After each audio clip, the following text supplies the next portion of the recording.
A roll of the dice determines everything you do. Quick, roll some dice. Tell me what to do next. Welcome to Night Vale. And hello, my name is Gerald. I am the host slash person here at BackerKit Gaming.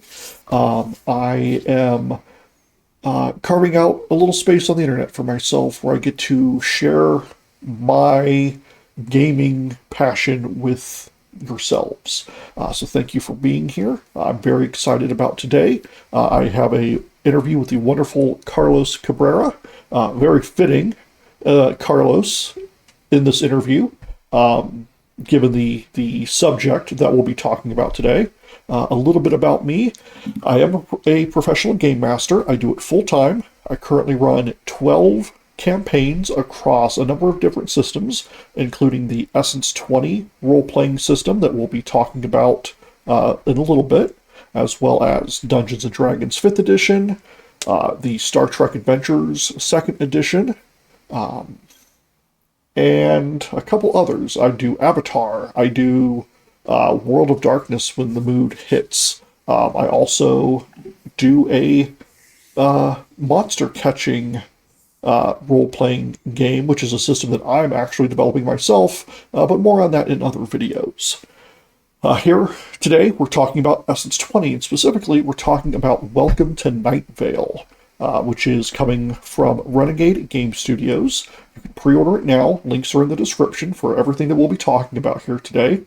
And if you pre-order it, I believe, and correct me if I'm wrong, Carlos, if somebody pre-orders the physical version of Welcome to Night Vale, they do get the PDFs immediately, correct? The pre-order release for the PDFs will come soon. But if you do pre-order it, yes, you will have those. Fantastic. So there you go. So that's me. Let's learn a little bit about the person on the other side of this call, Carlos Cabrera. Tell us about yourself. Hey, hello. So I am the founder of Something Clever Games. I am the owner and founder of the company. I have a business partner as well who helps design other projects with me. But I have a background in voice acting and game design and mostly tabletop RPGs and board games, and a little bit of events contribution, whether that's organizing or panel discussions as well. I started my company in 2015, got my first voice acting gig in 2016, and then the following year started doing RPGs and have been doing it as a part-time freelance gig ever since. Awesome. I do a little bit of RPG writing myself. I do write the occasional adventure for the Essence 20 system. They're locked on my Patreon for right now, but my Patreon's also inactive, so maybe I should get back around to that someday, Yes, so let's talk about Welcome to Night Vale, or rather the Welcome to Night Vale role-playing game, as well as the system that powers it, Essence 20. Carlos, tell me about Welcome to Night Vale, I'll get it right eventually, the Welcome to Night Vale role-playing game. Yes, so Welcome to Night Vale is based upon the hit podcast by the same name. The podcast has been running for 13 years now, since 2012, when it first came out with twice monthly episodes. So there was a lot of research to do for this, but thankfully one of our books helped with a lot of that.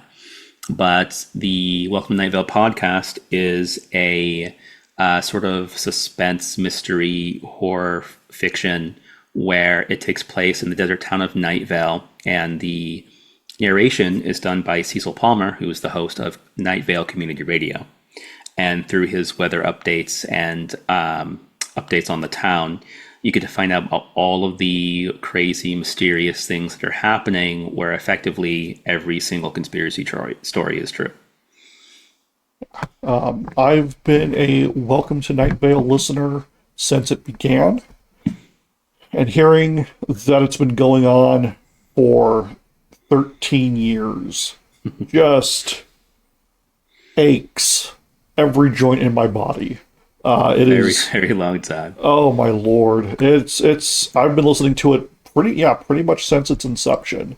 A friend of mine got me hooked onto it, and I gotta say, like, friends come and go, but Welcome to Night Vale has stuck with me through some wild adventures in my life. I can tell you that much. So that's kind of what attracted me to, obviously, to the Welcome to Night Vale role playing game. I remember being at Gen Con 2 years ago when the announcement came out, and everybody was like, how is this even gonna work? Night Vale's so weird. Like, how are you gonna structure that into a role playing game, and how is it gonna play? And then when it was announced, I guess about a year later, that it would be an Essence 20 game in the lead up to the crowdfunding campaign, everybody on the Renegade Discord was like, oh, this is going to be fantastic. Like, there was a lot of excitement for it, and I just remember thinking, okay, it's time to get my radio voice together. It's been since high school since I had to work on that radio voice, but let's see what we can do. And I've really looked forward to getting this game in my hands. I do have the PDFs because I was a BackerKit backer, but am definitely looking forward to that ship hitting the docks, which I believe is supposed to be sometime soon. There was an update about that, correct? Yes, as of last week, the physical copies are on the boat on the way to the US, and the rest of the regions will be shipping out soon, just waiting to be packed and boarded. Excellent. I very much looking forward to that. It'll have a nice place of honor here with my other Essence 20 games. But let's talk a little bit about Essence 20 itself. Now I run 5 Essence 20 campaigns right now. 4 of them are Power Rangers. And then the other one is a mashup between G.I. Joe and Transformers, and it's called World War Beast, and it features the Maximals and G.I. Joe up against the combined forces of Cobra and the Predacons. Yes. Not my best Megatron, I'll admit. But it's a lot of fun. I have a lot of players who really get into their characters. One of my players is always finding weird new ways to build a character and to do funky little things in the system. So tell us a little bit about how the system works and what separates it from a normal, a D20 system game like the Dragon game, or a storytelling game like a Vampire the Masquerade. Yeah, so normally storytelling games, that other games that Renegade also produces for the RPG books for, they're a little bit more rules light. They're very narrative driven. There's mechanisms in place to be a little bit more free form with the results of your actions based upon your dice rolls. You're usually using a dice pool in those games instead of just a single D20 or anything like that. And then your classic D20 games are basically just D20 plus a number. They're a little bit more crunchy and very specific with what you can do with those numbers when you roll. And the Essence 20 system is sort of like the sweet spot in between the two. It starts off with a D20, but then also adds a dice pool. So you have your D2 or your coin, then a D4, D6, D8, D10, and D12. And when you create your character and invest your skill points into the skills that you'd like your character to have, the number of skill points means the higher die you roll in that dice pool. So if you wanted to, say, aim with your weapon for a long range attack, you would roll your d20 plus a d2 or d4 or d6, however many points that you spend. 3 points would be a d6, for example. And then when you roll those two numbers together, you'll of course add them up. But if you still roll a high number, the highest number on that dice pool die, it still counts as a critical. And you can also do additional things with fumbles and crits and story points, which are unique to Essence 20 to even give you more of that narrative flexibility in between those two systems. Story points are, I think, one of my favorite elements of Essence 20, even though I, as a GM, often forget that I can use them too. I do like that they give players options to Yes. set things more in the direction that they want to go in. And I love that it gives me an option to say, hey, just when you thought things were going to be okay, bam, here comes something crazy out of the woodwork. So it is a great little system. Great system. Not definitely not little, with as many books for the Essence 20 system seem to be coming out every year. There's again Power Rangers, G.I. Joe, Transformers, My Little Pony, and now Welcome to Night Vale, which definitely seems like the odd duck in that row, but that's kind of fitting for Welcome to Night Vale when you think about it. Let's talk about BackerKit. So we've already mentioned it, that it was a crowdfunding campaign on the BackerKit platform. What was your involvement in the BackerKit campaign itself? Yes. So on the BackerKit campaign, which funded in 10 minutes, thank you to everyone for that, over the month of October last year, I had the opportunity to write the descriptions for the 4 main books that you're going to get in the box set. We wanted to introduce the box set to not only show people who were familiar with RPGs what the setting of Night Vale is all about, but also for the podcast listeners as an intro set to bring them into the RPG fold, to play games in this universe that they've listened to for so long. And on the BackerKit itself, besides the bios for the 4 volumes, I also wrote descriptions for what the stretch goal threats that you'll be facing, and the stretch goal pre-gens that you can play as well. And then even the little blurbs for what the art orders will be, because we had physical prints of the book covers. For the official artist on the podcast worked on all the artwork for the game too, which is fantastic. Oh, that's excellent. Rebecca Hayworth, right? Yes, Rebecca She's Hayworth was amazing. one of them. Yeah. And the some of the artwork that you'll see on their site for like the Night Vale merch and stuff, that's the same art or the same artist that worked on the Night Vale RPG books too. Fantastic. So what's wild for me is that in addition to just being the developer on the project and managing the team of writers producing all of the content, the backer kit rose over $500,000 over the span of October, and hit pretty much every stretch goal that we had, and they're eventually going to release the last one anyways, which is a actual play hosted by Good Time Society. So what you'll see when you get your physical copies, there's basically 3 different versions, including what's getting to retail stores by getting a bundle of 4 of them. Is the basic pledge for Night Vale has the core box with the 4 main volumes, the dice set, the 9 individual threats that are exclusive to the Night Vale setting that aren't already in the adventure. You'll have a few specific adventure threats in the adventure book as well, so there's even more. And then the 11 pre-generated characters. So the 4 volumes themselves are the Visitor's Guide, which is the setting compendium. You'll be able to read about your favorite locations, your favorite characters. It's a great introduction to the setting for people who know nothing about Night Vale. And one of the great things we're seeing on the Renegade Discord is that people who have never listened to the podcast will go out and listen to it because they've been exposed to the game. And people who have played or only heard the podcast are now buying it to get into RPGs for the first time using Essence 20, which is fantastic. Yeah, that is awesome. And then we have the Citizen's Guide, which is the player manual. That gives you your character creation rules, the basics on how to play the game, equipment, things like that.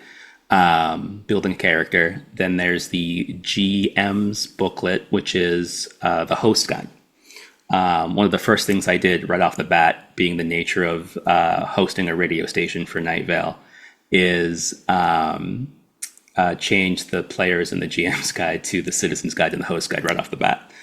But that gives you the rules on how to play the game, how to run a game for your players. Both the citizen's guide and the host guide, by the way, have great material on session 0 and how to talk about some of the heavier things that can be in Night Vale compared to the other settings, because it's very, very spooky, very conspiratorial. So it definitely deals with heavier themes there. And then there's the Skeleton Gorge incident. So the Skeleton Gorge incident is the adventure that you can play from my level 1 to level 3, I believe. And then the box itself, unlike the other beginners boxes for like Transformers or G.I. Joe, where they have like level 1, just go, just play, we at least intro people new to Night Vale or new to Essence 20 with the set, leveling up to level 5. So with all of the stretch goal content we have, the stretch goal adventures, all the extra material that came out from raising so much money on the BackerKit, there's still basically the most content that Renegade has ever put out in this specific box set. So that's just the basic stuff. So you get, the 4 books, the threats, the pre-gens, and the dice set as the core box, which is $65. You can pre-order that on Renegade's website now. And then there's the deluxe set, which includes a deluxe dice set, a dice bag, and a dice tray, on top of all the other materials and stretch goals. And just for backing the campaign on BackerKit, if you happen to be one of those lucky folks, and there was over 6,000 of you that came out to support this, you'll get a third BackerKit exclusive dice set for 3 total dice sets in this package. Good. Good, because I'm a little dice goblin. Yeah, and plenty of dice for everyone. Love my dice, yes. So one of the things you'll notice about the BackerKit, which is a little bit different, is that there were some stretch goals that were supposed to be like extra story hooks or one-page stories that actually got more words and got turned into adventures. So we had like a base word count of, I want to say, 90,000 at the start of the project. And we clearly went over that with all the stretch goals. Yeah. I'll have to do the final total of how much words we actually put into it later. And then we have, just the sheer amount of content that we delivered for this game, because instead of just doing like a single hardcover book, like we would normally expect from any of the other IPs, you have the box set with 4 smaller volumes to sort of help with that pick up and play beginner box mentality. And then because it uses the Essence 20 system, if you really wanted to get weird, you can cross over with G.I. Joe and Transformers and My Little Pony and Power Rangers and do all sorts of crazy things. Yeah. I know, and I know because I've run it, the 2 years they had run the event at Gen Con, there's an event that they have done called When Worlds Collide, where you would have G.I. Joe and Transformers and Power Rangers characters all coming together, and then in the second year, My Little Pony as well, all brought together to fight a multiversal threat, which was, the first year, it was Lord Mindwaves, who was an amalgamation of Lord Zed from Power Rangers, Dr. Mindbender from G.I. Joe, and is it Shockwave or Soundwave? I can never remember. From Transformers, the guy with the Cyclops. It had fantastic art. The art was fantastic. Yeah. And I remember one of the GMs actually made an action figure of Lord Mindwaves and brought it to the event, and that was super cool. That is amazing. We've already got the PDFs for Night Vale out to backers of the campaign already, and we're already seeing people do adventure reports for going through the adventure out of the box, which is great. Yeah. But at Gen Con this year, I don't think there's going to be a Worlds Collide event, but we do have Night Vale being run at Renegade's org playroom. And all of these GMs who are running these games are doing their own original adventures. Yeah. So on top of the crazy amount of stuff that have come out for this particular project, you can still go to Gen Con and play more content. If you happen to get a ticket, I think as of last week, all but one of the events were sold out. Yeah, they do go fast. I've run those events 2 years for Renegade, for Power Rangers and Transformers and even My Little Pony. And yeah, those events would go real quick. We would have people like waiting lines out the door to get into those game rooms with the Wrecking Crew. So shout out to the Wrecking Crew. But yeah, like looking at my folder here, we have, of course, the Skeleton Gorge incident, 8 additional one-page adventures, and then a page of story hooks, a ton of pre-generated characters. I think it's like 13 pre-generated characters. Altogether, yeah. Or 14. Actually, it's 14. And then there's a special welcome sheet to kind of like get you into the idea of what Welcome to Night Vale is, along with the character sheet, the Citizen's Guide, the Host Guide, and the Visitor's Guide. And then a ton of threats, all told, and I love this, 42 files for the Welcome to Night Vale RPG. I love it. It's perfect. A lot of stuff. Renegade's largest, like, first entry material into the SS20 system. It's amazing. So one thing I want to talk about is that you've already won some awards. Yeah. It's a crazy thing. In Gen Con last year, my work, along with all the other authors that were in the book, were nominated for a Silver Annie, which we took home for best rules in an RPG for the Pathfinder 2nd Edition player core.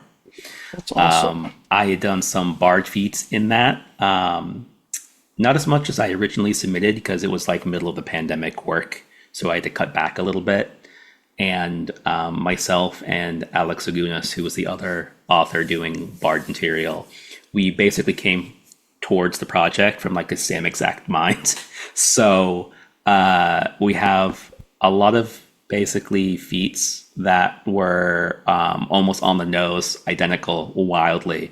So they sort of played around with that a little bit in dev, but got some bard feats in there that got awarded with everyone else for the Silver Annie, which was first ever award in the industry. It feels weird, honestly, because it's like I don't have the job yet. I'm just only part-time freelancing. So it's like, complete out of left field, right? Yeah. And then for Welcome to Night Vale specifically, even though it hasn't even released yet, at least physically, myself and 2 of my writers got accepted into the Conference of BIPOC Game Studies at the Strong Museum in New York. That's incredible. So we will be doing a showcase for Welcome to Night Vale in the middle of September in Rochester for that. That's incredible. And correct me if I'm wrong, or correct me if I'm wrong. The Welcome to Night Vale crew is touring the country right now, right? Yes, I think they're touring on another show. It's a new show that they were doing recently compared to what was going on in the middle of dev. So they were previously touring with their show, The Attic, which was their 10th year anniversary of touring and being on the road. And I got to actually see that show live here in Seattle. Funny story, Rena, who is the community specialist on the Renegade Discord, and their spouse, Rue Dickey, who was one of the writers on the project, were actually in Seattle at the same time seeing the same show I was, working on the project together, and we didn't even know we were in the same place at the same time. But it was a fantastic show, and it was a very special night, that specific night, because at the Neptune Theater, which is in the University District here in Seattle, it was the 10th year anniversary to the day of when they started touring around the world. Wow. So that was just crazy to be a part of. And I had the opportunity between their 2 shows to meet Symphony Sanders in person, who voices Tamika Flynn, and she's been wonderful. That's That's just so cool. Yeah. So one of the things that was interesting during the development of the RPG was that they were actively touring with the Attic Show while we were developing it. So we were giving them our latest up to date documents, and they were providing feedback on the road. But everything we did for the RPG has been with their stamp of approval and everything. So it's very much a true to Night Vale experience. That's amazing. Well, cool. Having laid the groundwork for what is the Welcome to Night Vale role playing game, what is this Essence 20 system, and what can backers expect to come in the mail, hopefully very soon, but should already have at their hot little fingertips with the PDF versions. Let's jump into some questions and answers. Sure. So I had gone out as far as my limited stretch on the internet goes to get questions to ask from the Renegade Discord, from Reddit, from Blue Sky, from Threads, anywhere that I've got a presence. Some places I no longer have a presence, but you know, these things happen. And I've, of course, having gone through as much of the material as I could, got some questions myself. Sure. Now, the first thing I want to ask is how you came upon this project. And in addition to that, what sort of qualities did you look for in the group of writers and creators that joined your team? So the project first started prior to me coming on board when I signed my contract and basically outlined what was to remain so we could finish it off. The writer Elisa Teague, who was previously with Renegade, and Jason Keeley, who was previously a developer at Renegade as well, they started off the project. They had been the ones to present the idea to Renegade and the podcast team to say, hey, there is a huge overlap of people who play RPGs and listen to your podcast. We think this thing can work. And turns out they were right.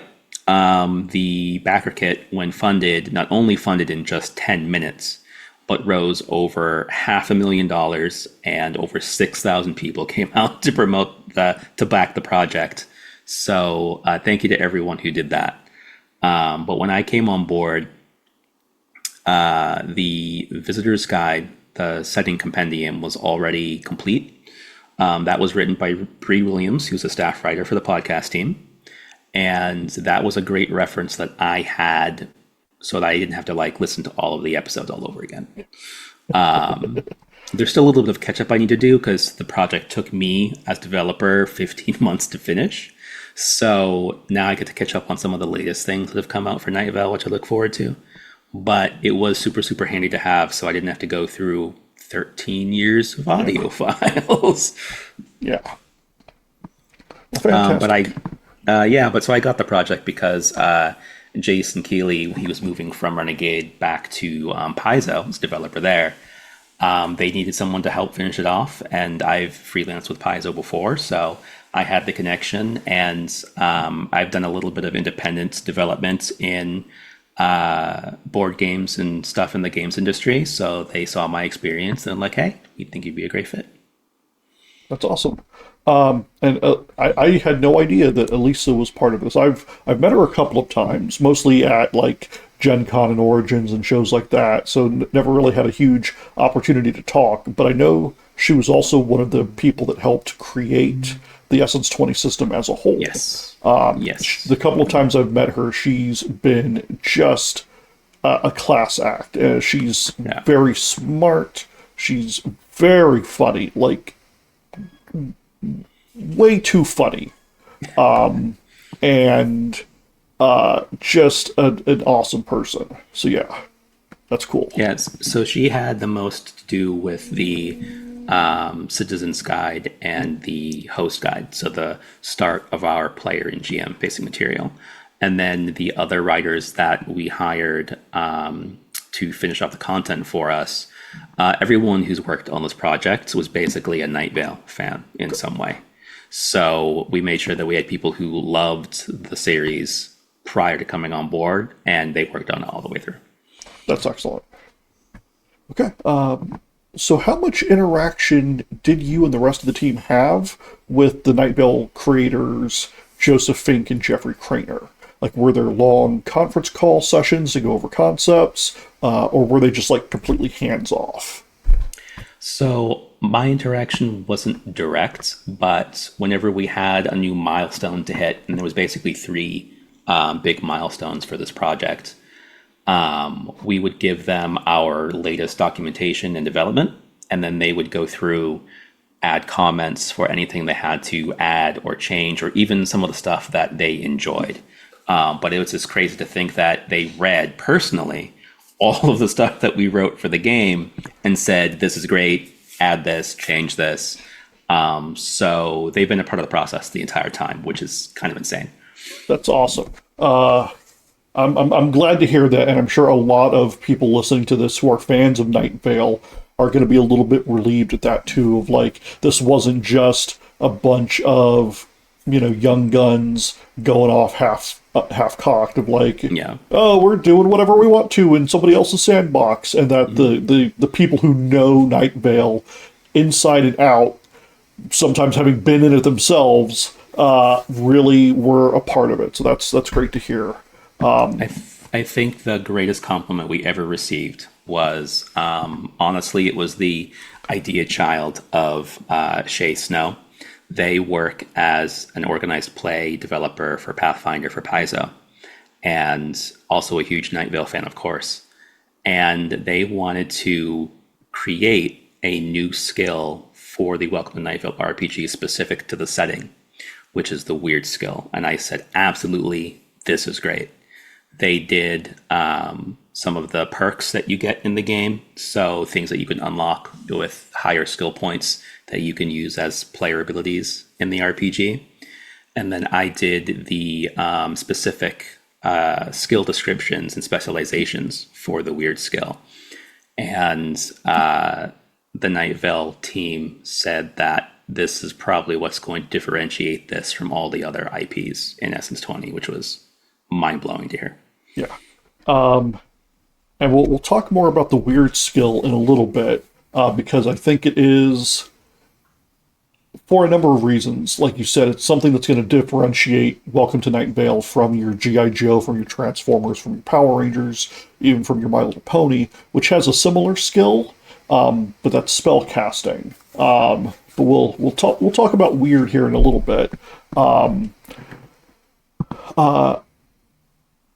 But one aspect of Night Vale that I love is that until this material released, every listener had their very own ideas, very different ideas, I'm sure, of what some of these inhabitants looked like, what a librarian looked like, what Erica, the angel that's totally actually an angel and is no longer not an angel according to city council, or Tamika Flynn, look very different in my mind as opposed to anybody else's. It's a very, very personal thing, really. Yeah. Much like how with Lord of the Rings, up until the Peter Jackson films, a lot of people saw Gollum and got very emotional because, like, oh my goodness, he looks just like I always imagined that he did.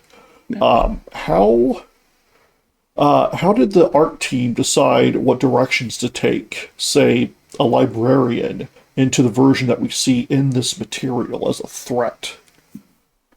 So one of the requests that we actually received from the podcast team was that they still wanted to keep a lot of it theater of the mind. Because it's been a podcast running for so many years, people would be going into it with those very same impressions. Like, they might think things look differently from what another listener might imagine it to be. So as far as the artwork in the books go, the threats and the locations were really the only thing that actually got art. Even on top of that, there's no map layout of Night Vale. They wanted to leave that to theater of the mind. You can see what some of these locations look like in the artwork, but you don't really know what's next to what or down the street from what unless you're a really eagle-eared listener or the adventures might point you into at least a random direction in relation to what you're doing. So it's still very narrative and very thematic that way. And the only NPC in the books that actually had art is Tamika Flynn, the character that Symphony Sanders voices. I think she probably had a lot to do with that. She did some of the marketing for the RPG on the Night Vale side too. But all your favorite characters, Cecil Palmer, Carlos the Scientist, I think in the artwork, the faceless old woman who lives in your home just recently got some very spooky artwork of her own, but it's not in the book because we were working on it before that artwork came out. But besides Tamika, all the NPCs don't have artwork. They just have the descriptions that you're familiar with from the podcast. So it's still very familiar and a very comfortable place for listeners to play around in. Excellent. Yeah, that's a big thing is you can really ruin somebody's perception of like, I don't know how I would handle official art of cost check. Like, how would you even do that? And that would hurt. I mean, there's been some things that like have been placed on the official Night Vale site for like merch and stuff like that. And some of that is a little bit similar to threats we either completed and are holding on to because we made so much stuff. Not everything we even created made it into the box set. But it's either very similar to what you've already seen before if the artwork had already existed. If it didn't, then the artist actually got to play around with that, at least in regards to like locations and threats. Phenomenal. So this one's a little out of left field, and I don't know if you'll have an answer for it, but I hope you do. How did you get Ralph's to agree to let you use their actual name in the material? So that was actually done by the Night Vale team themselves. Okay. I recall that during that process, as we were doing all of like the legal revisions, because no one wants to get in trouble for publishing a trademarked term or name, or a copyrighted name, as it were, in an actual print product. But the Night Vale team said that we can go ahead and use that specific one. So there's references to others, and I think a few more did end up making it in there, but not 100% of them, because that was something that Renegade wanted to make sure that they could still do in cooperation with the podcast team. Okay. Yeah, that as soon as I saw that, I was like bewildered that they actually made it into the book. So that's great that even that Night Vale Presents was like, yeah, you're good to use that. Like, yeah, we're good. Yeah, so that was definitely from their side to get the approval for that. I wrote one of the the stretch goal adventures, Who Watches the Dog Watchers, and one of the locations I was able to use is the National Guard and KFC combo location. And because that place doesn't actually exist, they do not combine anywhere in the real world. I think that's what basically allowed me to get away with that one. That's amazing. Yeah. Okay. One thing that you mentioned earlier in talking about Welcome to Night Vale and how it differentiates itself from some of the other Essence 20 entries is character progression. So it's a little different in the Welcome to Night Vale role-playing game than in the other Essence 20 settings. How did your team come to make some of those decisions? For instance, going to level 5, but not as high of a level as some of the other settings go. Yeah, so a lot of the feedback that Renegade was receiving before I came on board for the Night Vale set was when you get a hardcover book of a new setting, regardless of what system it uses, most of the RPG book hardcovers are basically written for people who already know how to play RPGs. The format of each of those books hasn't really changed all that much over the years. So if you're familiar with, say, the Big Dragon game, you can come into Transformers and pretty much pick up with everything you're already familiar with. But for people who are not familiar with RPGs, you have things like beginner boxes in general as a product.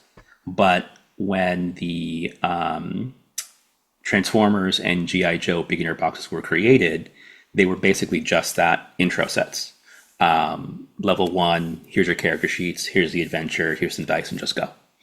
With the Night Vale RPG being such a hefty box, as it were, we at least wanted to introduce the concept of what leveling is like for new players to the RPG and sort of warm them up to the other IPs if they really, really like the Essence 20 system. So in this set, you can level from level 1 to level 5. The Skeleton Gorge Incident adventure alone will get you from level 1 to level 3. But because there's so many adventures with the stretch goals that came into the box, you could just go from level 1 to level 5.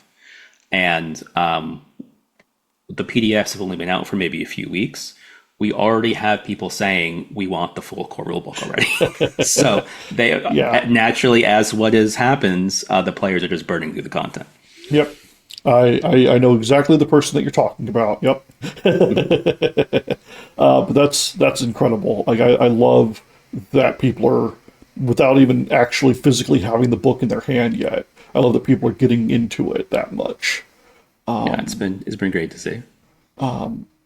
And then one thing that piqued my interest, and I know a couple of other people have noticed, is that the pets in Night Vale cannot be amphibious.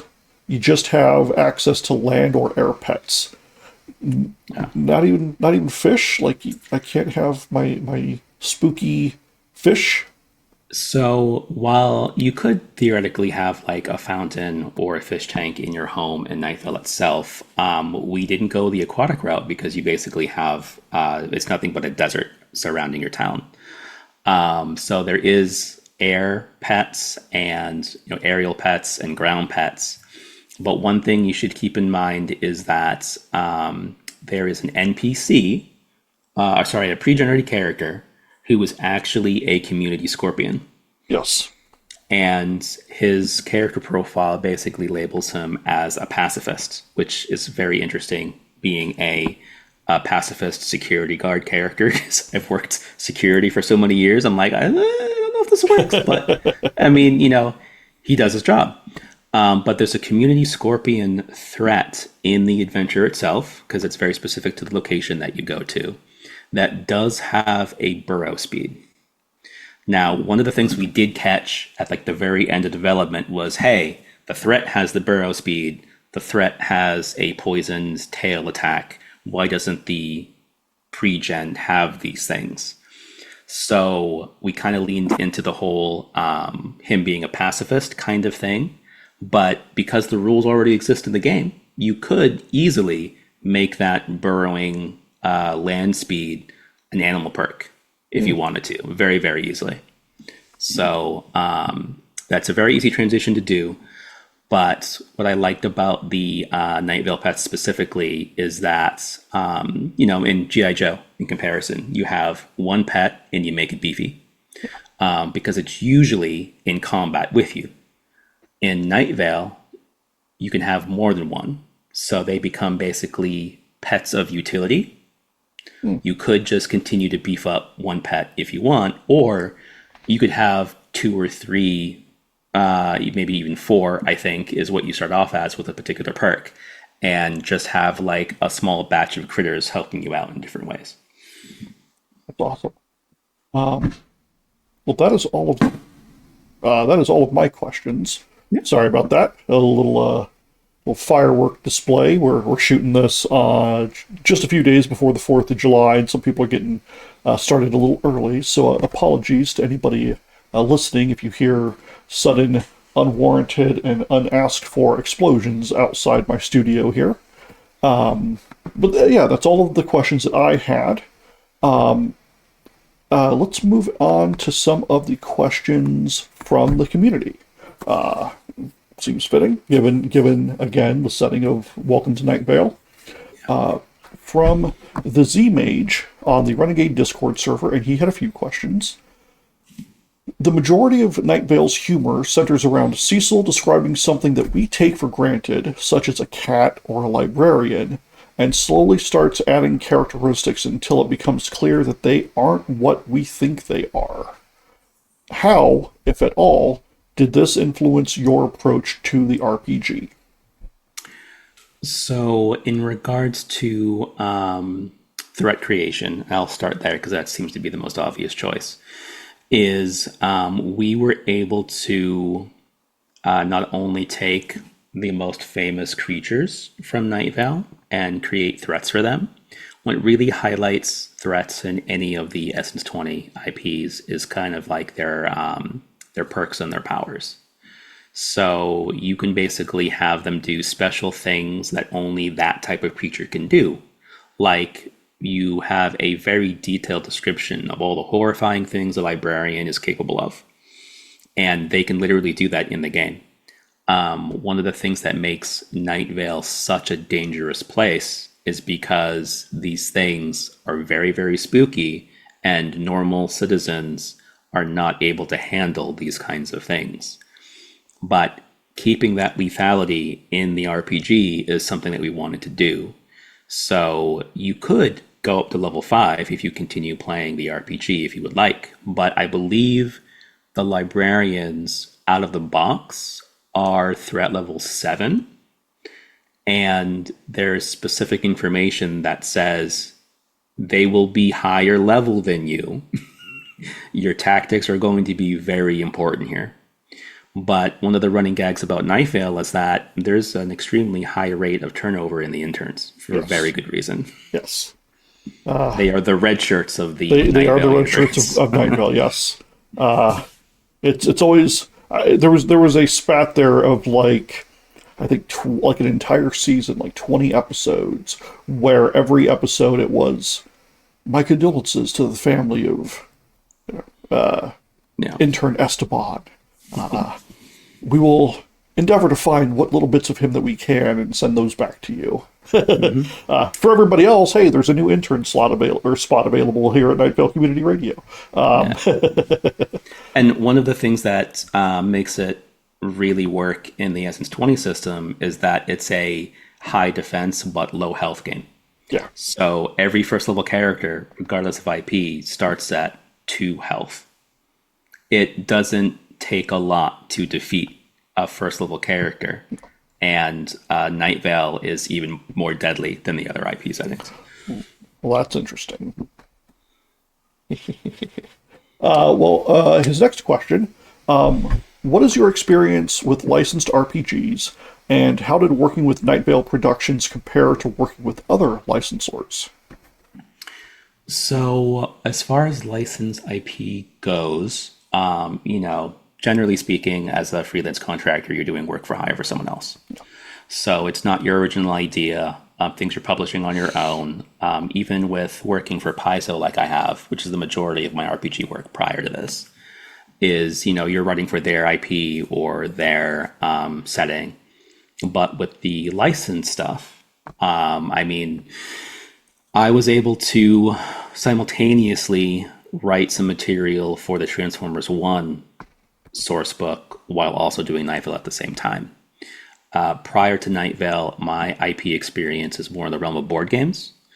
I was developing a series of decks of cards for an expansion to the Street Fighter miniatures game. That's actually how I got my first officially paid board game credit.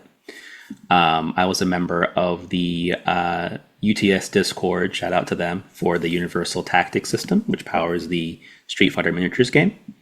And me and my business partner, members of the same server, we got hired to do the very first expansion, or what would have been the expansion before the project got canceled, for Mega Man, bringing Mega Man into the realm of crossover fighting games at your table. So kind of a big feather to have in your hat for your very first licensed IP work. But, and this is something I can discuss later on, but we have the opportunity, due to the nature of our contracts, to show off that work at a later date. So that's still something you can see, even though unfortunately you won't be able to find it on store shelves. Yeah. And then I was also doing development for actually my business partner. After he and I had worked on Mega Man together, he was part of the team that was working on the Mortal Kombat miniatures game that was also supposed to be an expansion to Street Fighter, which unfortunately will not see the light of day. So we had the experience with some really huge names, and I think that's part of why Renegade had hired me for the job. Fantastic. How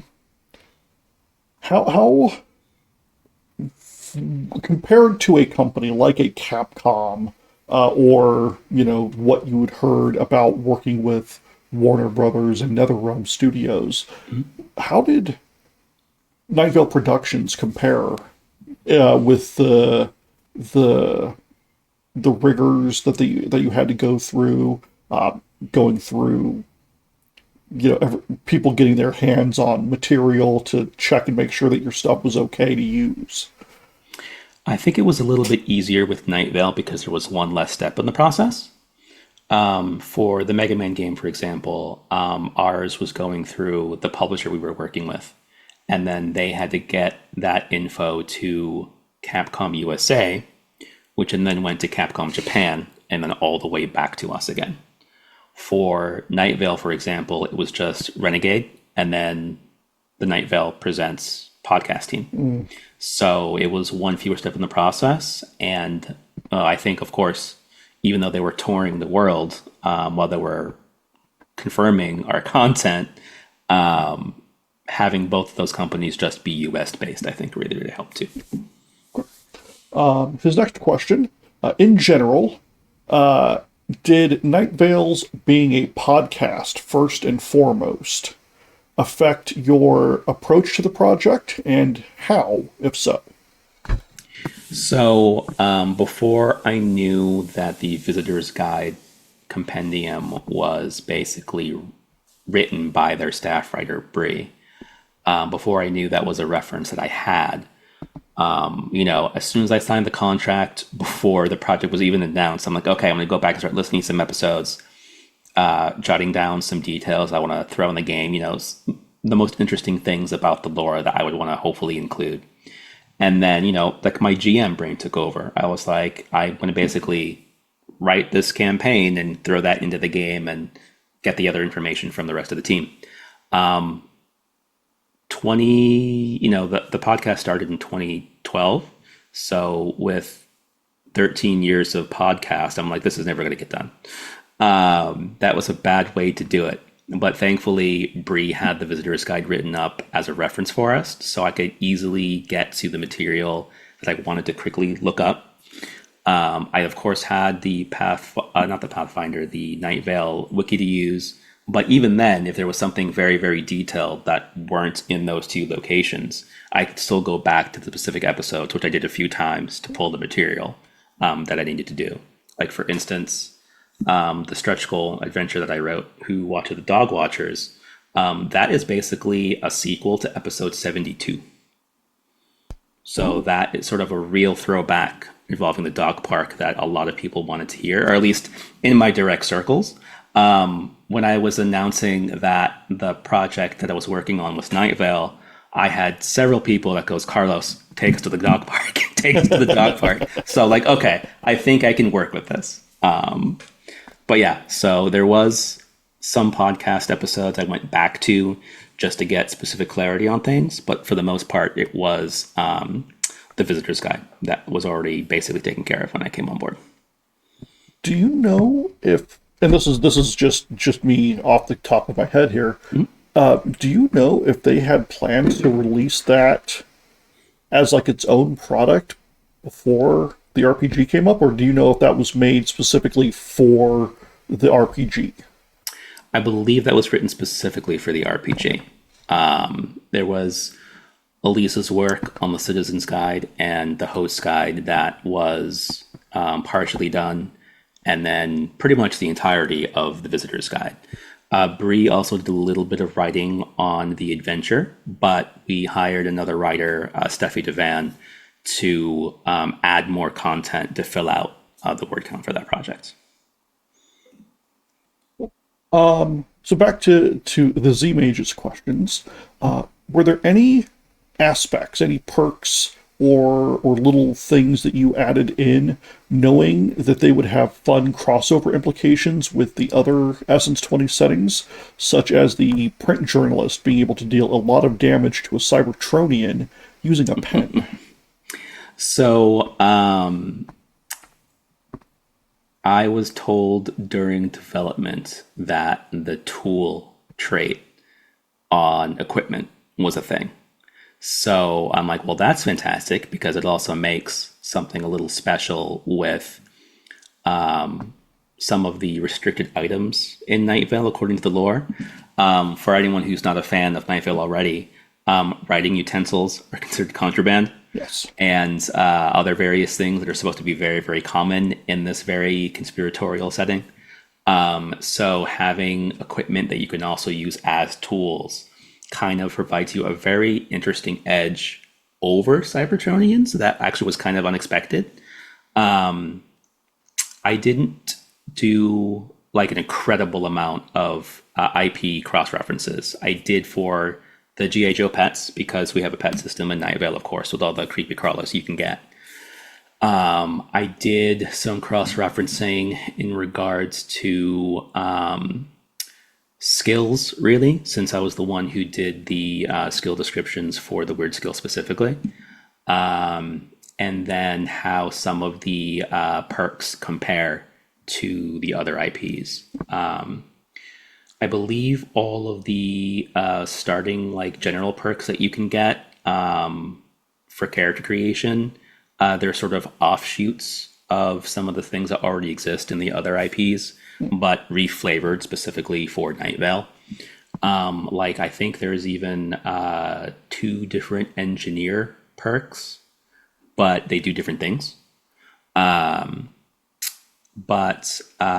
there was a little bit of research I did in the other IPs, but for the majority of it was just very nice surprises because the Essence 20 system is as flexible as it is. Yeah.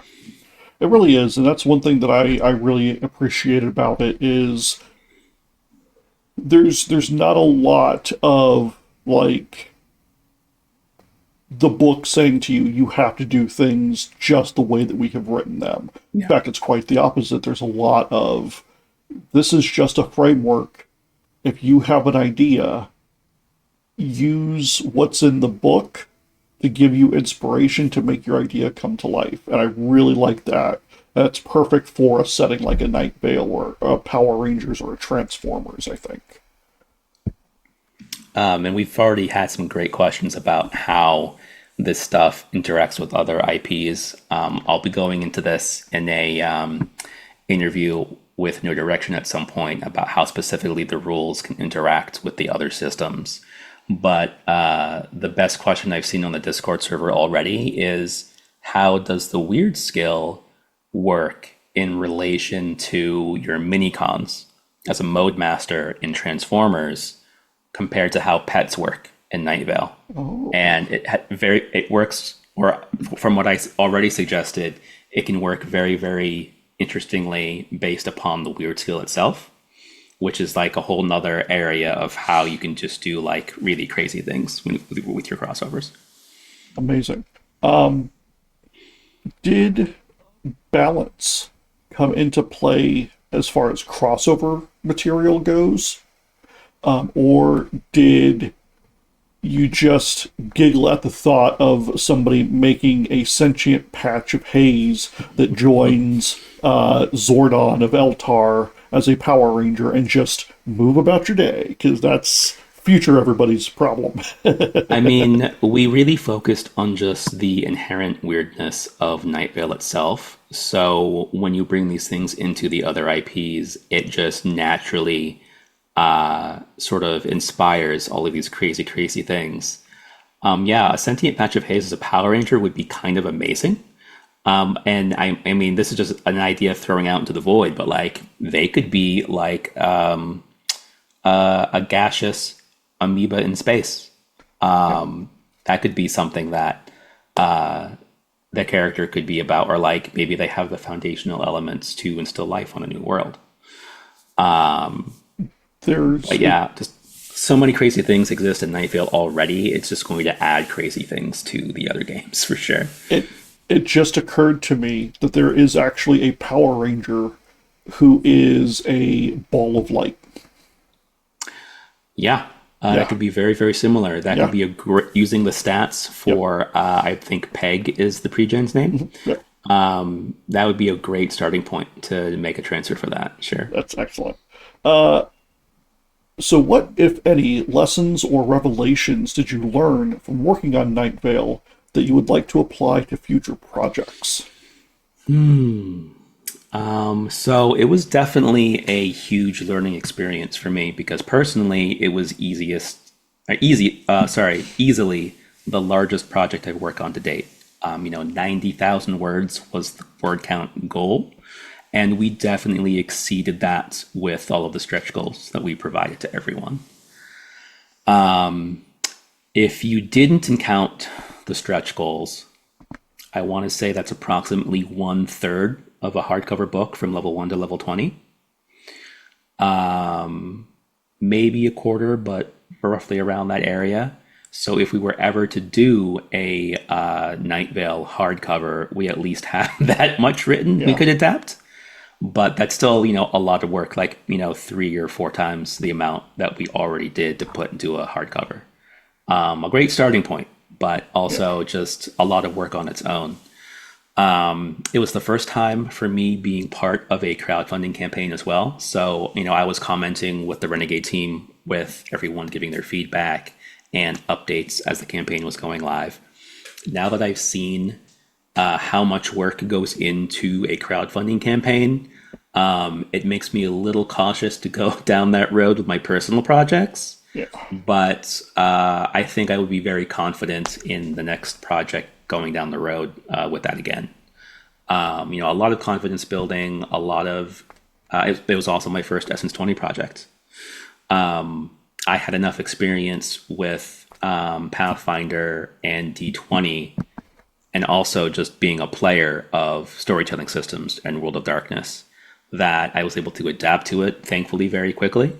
But largest project, first crowdfunding campaign, and first Essence 20 gig. So it was just so much to learn. Great.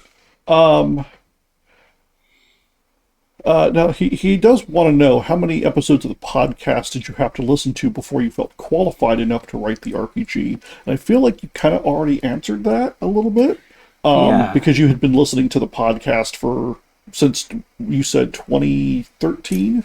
Yeah, so I've spoken about this in other videos, but it's a great story. I was introduced to Welcome to Night Vale in 2013 when I moved into a house with a whole bunch of nerds I was friends with. And they were already fans of Night before I came in. Now, anyone who's a listener, they know there's a character named Carlos the Scientist. So when I moved into this house, in a very true to Night Vale fashion, they kind of brought me into the fold as a listener in a very cult-like manner. They would randomly quote Night Vale around the house to me and say, "It's Carlos with his straight white teeth like a military cemetery." And I'm like, what is going on? But that's how I first got exposed to the podcast way back when. That's amazing.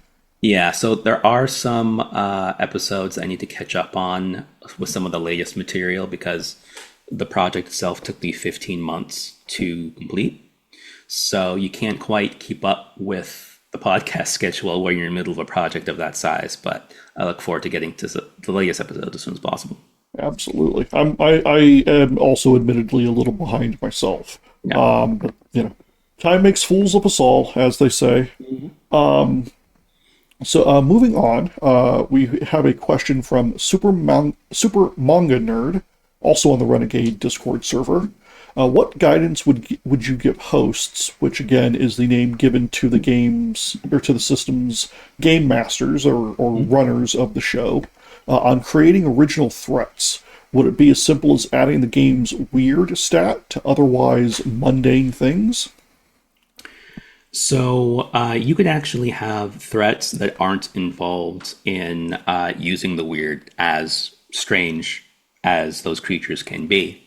So what the weird skill actually does is let you manipulate the oddness that surrounds Night Vale in various ways. Because creatures so strange like radioactive coyotes and pterodactyls and deer who can launch you into a different timeline if you hit them with your car. All of these things exist whole cloth in Night Vale without them needing to do anything more weird than what they already do. What the weird skill allows you to do is sort of be better equipped to deal with that in certain ways. But one of the pre-gen characters specifically, his name is CJ Navarro. He's one of the baristas in Night Vale. He has 3 arms. There's no rule changes for having 3 arms. It's just something that you can do because it exists in Night Vale. He also has the ability of, I think it's called Wallflower. So despite him being obviously different than your standard 2-armed human, he sort of can fade in the background a little bit. Now, the weird skill can let you appear to be more normal or less out of the, ordinary, but it's not a requirement, and it's not even a skill that I think he has. If I remember correctly, I might be wrong. There's again a lot of content, but there's also a stretch goal threat that I had written, which is a third wind aerobics instructor, and they're female aerobics instructors who have 3 arms. It's like their whole gimmick, but there's really no requirement in the rules that says this is what you do differently if you have 3 arms. It's just part of who you are. In addition to that, or sort of related to that, really, Rude Dickey, who was not only a writer but our sensitivity consultant, went through all of the material to make sure that we were still being respectful to people with disabilities or things that are different than you just happen to have. And I think that was important for us to reflect in the rules, that those things aren't a requirement. They're just extra things that you can participate in. That's awesome. Especially hearing that there was that sensitivity baked into this experience, because that's a very big thing I know for Night Vale itself. Yeah, because it started in what was effectively a different time. Yeah. One of the main threats that you encounter, which are very prominent in Night Vale, are the sheriff's secret police. Yeah. So that had to be handled with a specific level of care. Yeah. And just general conspiratorial storylines, those can sometimes be a lot for people. So we have a system in place with the Session 0 material. And the Session 0 material is reflected in both the Citizen's Guide and the Host's Guide, so that both types of people at the table can come together and, talk about those things and discuss what's comfortable and, use whatever coping mechanisms are best for everyone. And Rue did a really great job of highlighting that for us. That's awesome. So moving on, we have from Half Peeled Banana on the Night Vale subreddit. How many players would you say make up an ideal game? So I also have personal jamming experience playing Star Wars back in the WotC Saga Edition rules, but I would say 4 to 6 players is sort of my sweet spot. I think it gets a little bit crazy having more than 6, but it's easy enough to adapt. But also in the host's guide and the threat response section, in different ways you can experience encounters with threats that doesn't always involve combat. I think that was also especially important for Night Vale because combat really isn't a huge thing. You're not soldiers like in G.I. Joe. You're not soldier robots like in Transformers. We call our adventuring investigations. So it's much more of it's much more story driven. It's much more investigative. And that suspense and the horror sort of eke in through those plot lines. So even though combat can happen, we have a combat section like any other RPG. There's still those tools to make that work for you, regardless of the number of players that you have. But I think my personal favorite, I would say 4 to 6. Okay. Awesome. From Kai Fish on the Night Vale subreddit, a few questions. From the Dragon game, I'm used to the DM's guide, the player's handbook, the monster manual. It seems this comes with a host guide, equivalent to likely the Dungeon Master's guide, the Citizen's guide, the player handbook, and a visitor's guide, which is a secret third thing. Tell us about the secret third thing.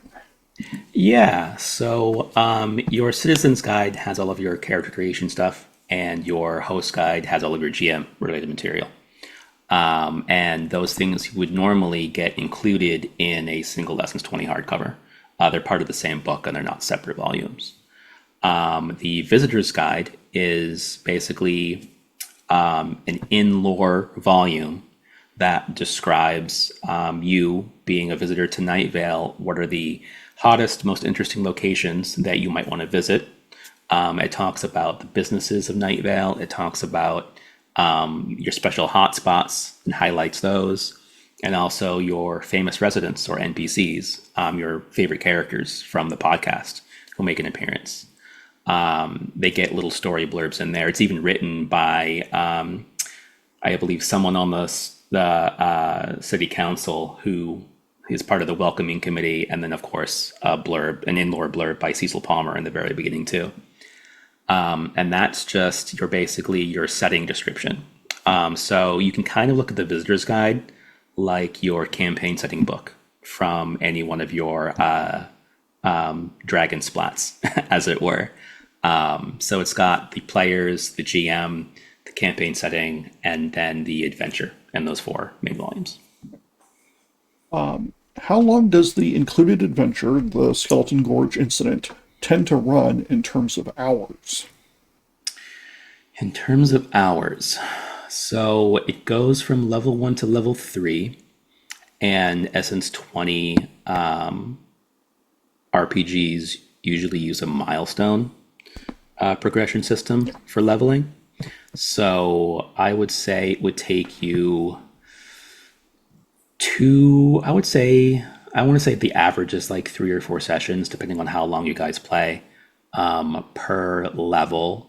So 4 times 3 is 12. I would say about 30, 40 hours just to get through the adventure alone. But then there's so many more stretch goal adventures that got included as part of the project too. So if you wanted to play through all of them, you could. But yeah, it's pretty substantial, especially if your characters get really into the role play, which narrative games tend to do.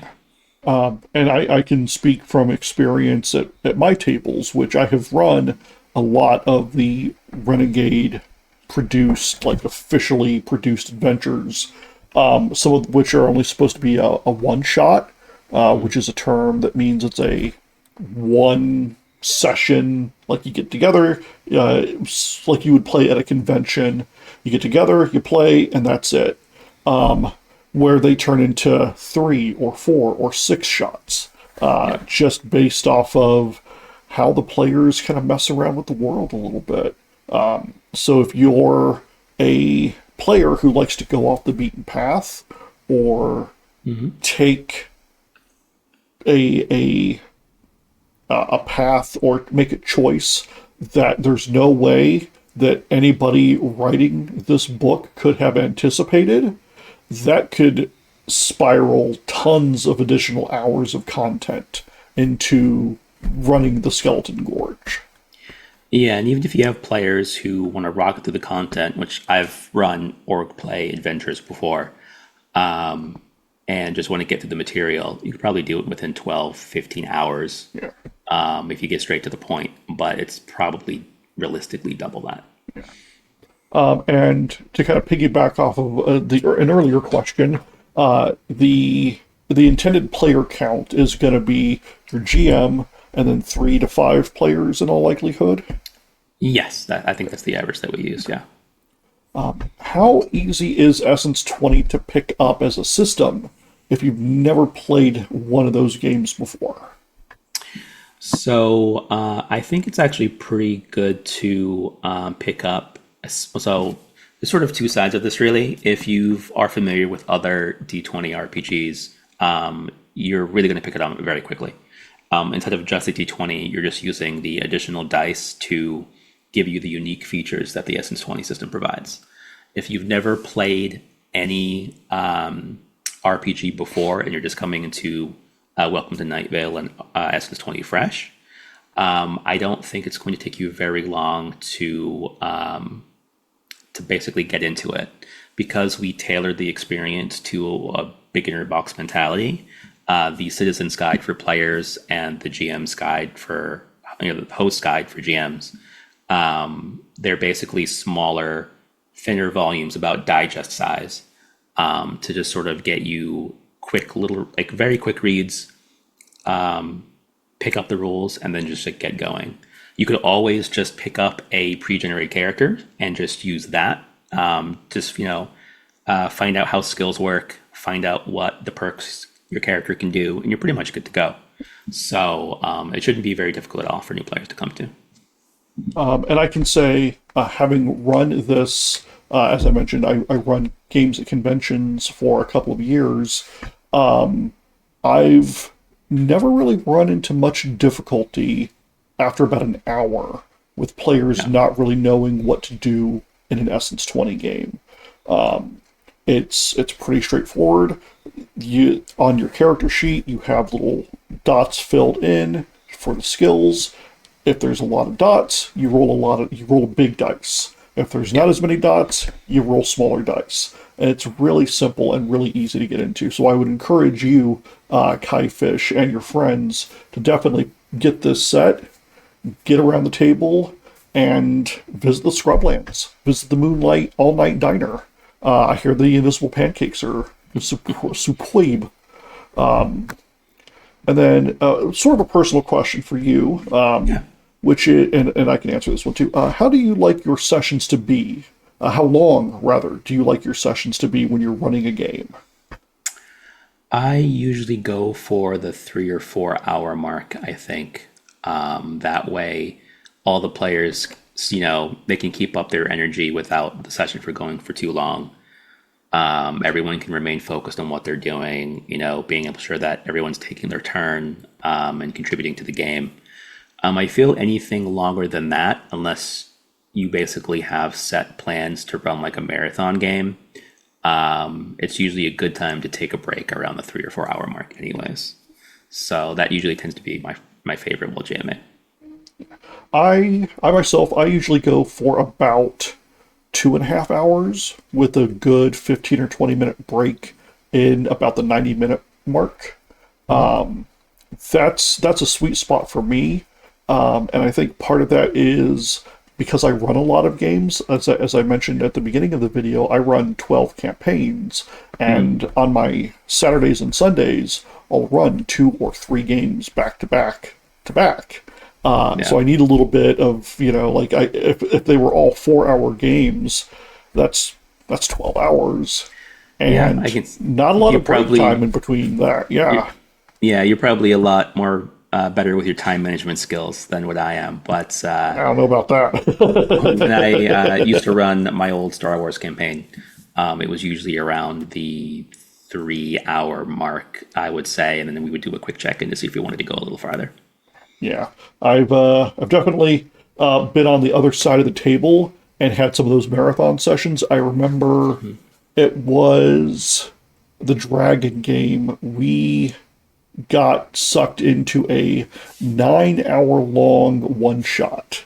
That I was in the army when I was younger, a much younger man, and we did hikes with rucksacks and rifles and full gear. I've never been as tired as I was after 9 hours of Dungeons and Dragons. Let me just tell you, it was Man, rough. that sounds like a good day to fall asleep to at the end, though. Oh yeah, Like, I slept like yeah. a baby. Yeah. So moving on, from Inevitable Tell 2775 on the Night Vale subreddit, and this one's a little spicy. Okay. What was behind the decision to devote half the core rulebooks to combat systems and weapons, and none of those core rulebooks on how to write and run a mystery or Night Vale style story for hosts? So that, for the most part, came down to word count. But also with once, I mean, the campaign funded within 10 minutes, the very beginning of the backer kit. So we knew right away that the game was going to be guaranteed. So as we started getting higher and higher into those stretch goals, we were thinking about how to better provide material to effectively enhance all parts of the game. But what sort of is, I think, a boon to the Essence 20 system is that the way that they're written and they're formatted is that you can use the adventure in the book, Skeleton Gorge, and you have a perfect template already in order to create a longer form adventure. You could take any of the stretch goal adventures and use those for your one shots. So by including both of those things in the campaign itself, if you ever wanted to start creating your own material, you don't just have to use the material straight out of the box, whether it's from the core set adventure or any of the stretch goals, if you happen to be a backer. You can use those as templates to start writing your own content right out of the gate. While, yes, there might not be specific how to's, even if you looked at any of the other Essence 20 IPs, especially with the beginner box content that Transformers or G.I. Joe has, you effectively already have the how to built for you and ready to go. It takes very little reverse engineering to basically create a adventure using SS20. Yeah, again, I run 4 Power Rangers campaigns and World War Beast. And while I did start off in most of those Power Rangers games running the Adventures in Angel Grove adventure book, it did not take me very long to leave those confines and stretch those wings and really do different things. One of my Power Rangers games has never run a published adventure. World War Beast, while it does occasionally run a published adventure, is a completely different scenario because there's no precedent, even in, like, as far as I'm aware of, outside of the most recent live action movie, there's no precedent for the G.I. Joe characters and the Maximals to be on the same side together in a conflict. So a lot of that is just knowing the material and getting kind of used to it. Kind of it's, and I hope it doesn't sound like a cop out answer because I do want to make sure that Inevitable Tell gets a good answer, especially for myself as well. But like knowing how to run a game and knowing the material that you're using to tell that game, I think are very integral parts to that. I think I just came up with a good tip for them to use as well, because this sort of came up in our development for Night Vale when creating the stretch goal adventures. As long as you know how the milestone advancement works, if you're doing anything more than a one shot. In addition to that, so focus on that. Also focus on story points. Even if you're doing just a one shot adventure, how story points can work can really make the adventure a more memorable experience, but also help continue that story if you think that you are coming up short in the content that you're creating. So you could just look at any of the one-shot adventures, either on the Renegade store or in the box for Night Vale or the stretch goals that came out, and have that material to just quickly reference. But I think the highlights, besides just character creation, threat response, and a little bit of combat, because combat for the most part is pretty easy, especially at the lower levels. Having those few systems, like I would say those five, basic combat, level 1 character creation, threat response, and then story points and milestones. Those are probably the 5 points that you can use and instantly just start making your own stuff. Awesome. And they had another question. What sort of input did you get from Night Vale's creators and writers on the type of game to make? So mainly, they wanted to make sure that the material we were writing for the RPG fit their world and didn't stray too far from what their intended audience was. I guess being the developer on the project kind of put me into a very unique position, because in addition to the content that came out of the core box, if you were a backer for the project and got the digital stretch goals, I was able to create 3 Night Vale specific threats and 4 Night Vale specific threats and 3 additional pregens. And for the threats specifically, I don't think any of the threats I created were.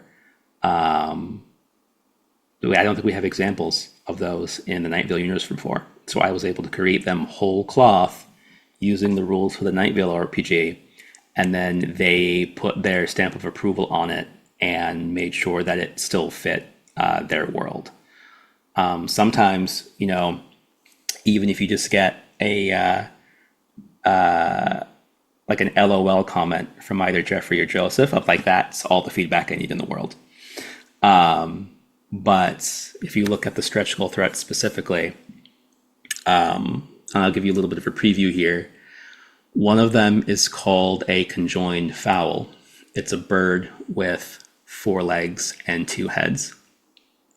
And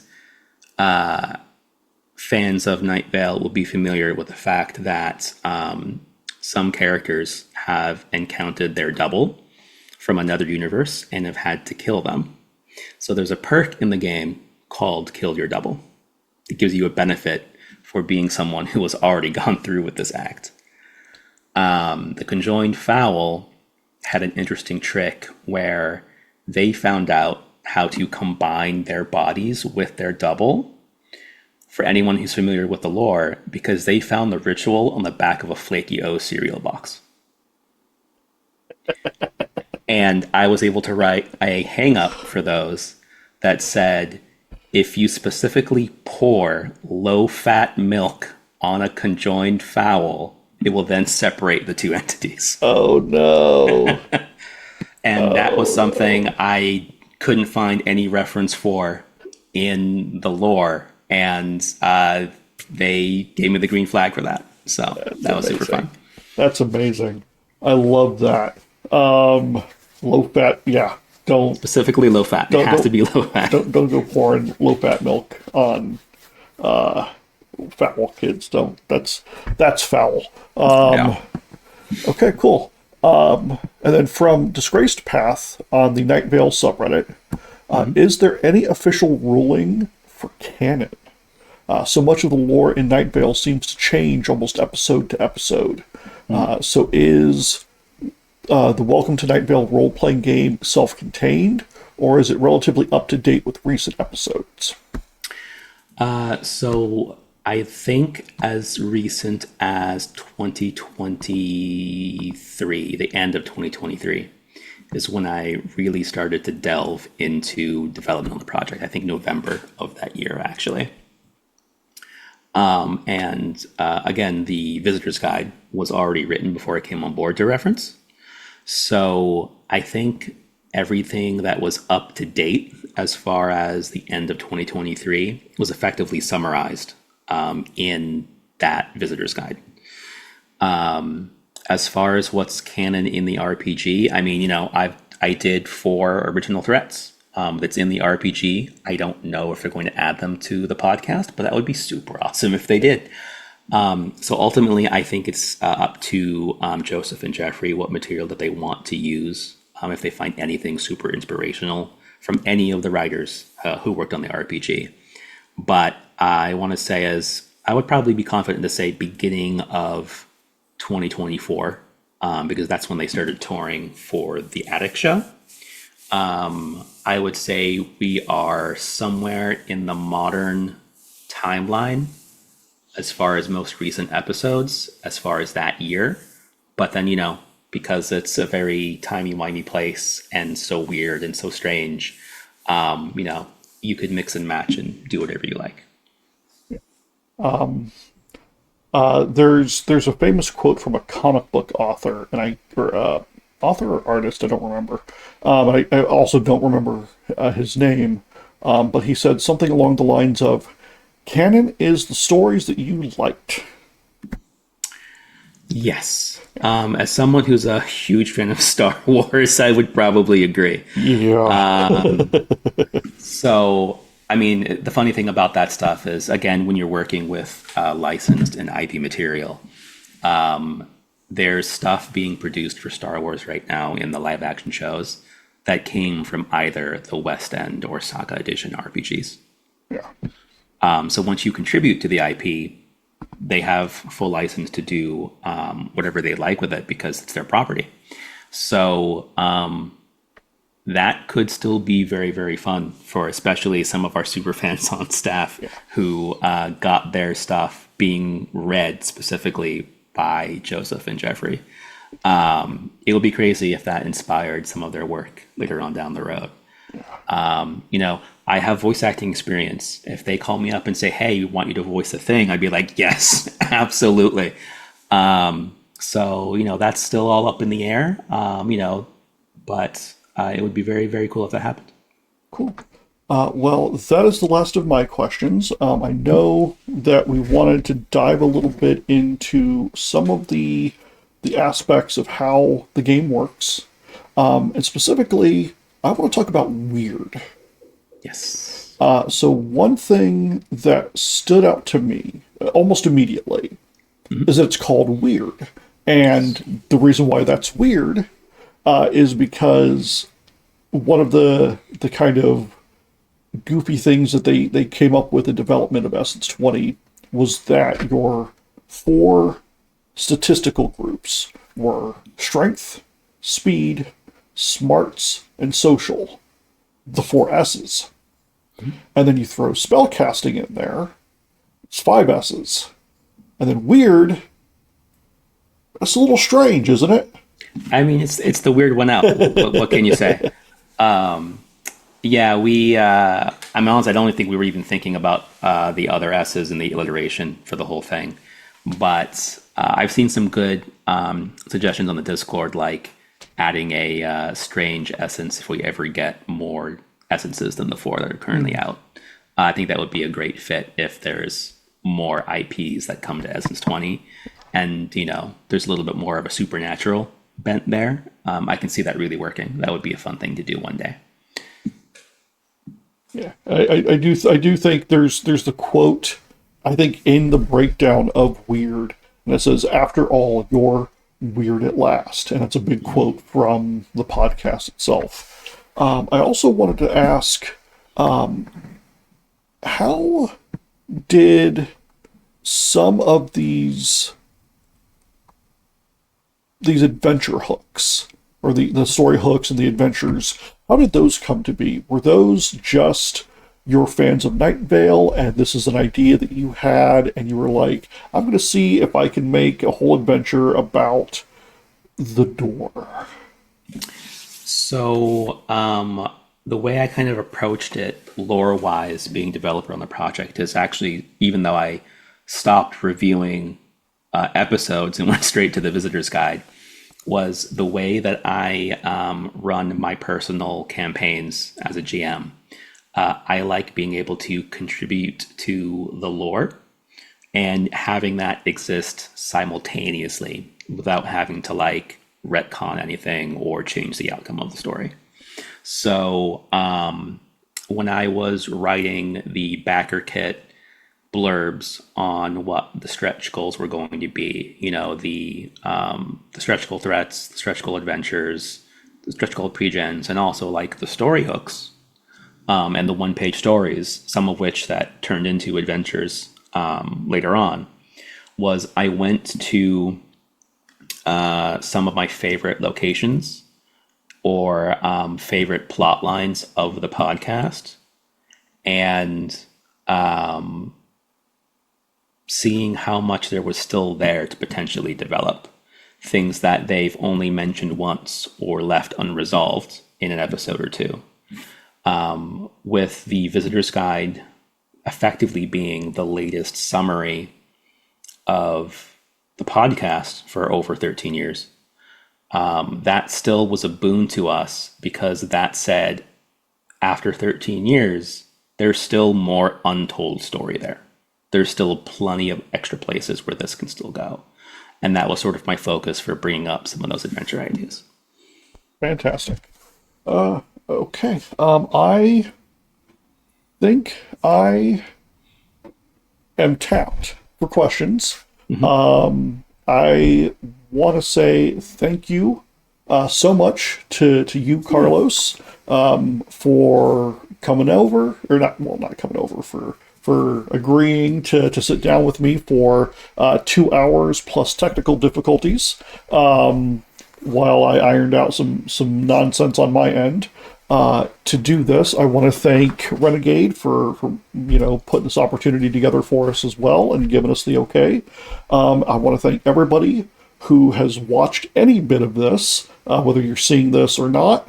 And I want to say thank you, of course, to Night Vale Presents, to Jeffrey and Jeremy. Oh God. Jeffrey and Joseph. Oh my God. Okay, I'm just gonna turn in all my nerd cards now. I'm terrible. I can never remember his name. Sorry, Joseph. Mr. Fink. Please don't send the street sweepers after me. But yeah, thank you again. And to everybody, if there's something that Carlos and I talked about that you are interested in, I will put links to as many of the things as I can remember to down in the description below. So you'll be able to get your pre-order of the Welcome to Night Vale role-playing game. And when those PDFs go live for everybody who pre-orders, you'll be able to get them right away. And then, of course, the physical edition, hopefully sometime within the next 2 months, as well as all the other cool stuff that we talked about. Thank you again, Carlos, and I hope everybody has a good night. I would take you to the weather, but we're not coming back, so I will just say good night, Night Vale. Good night.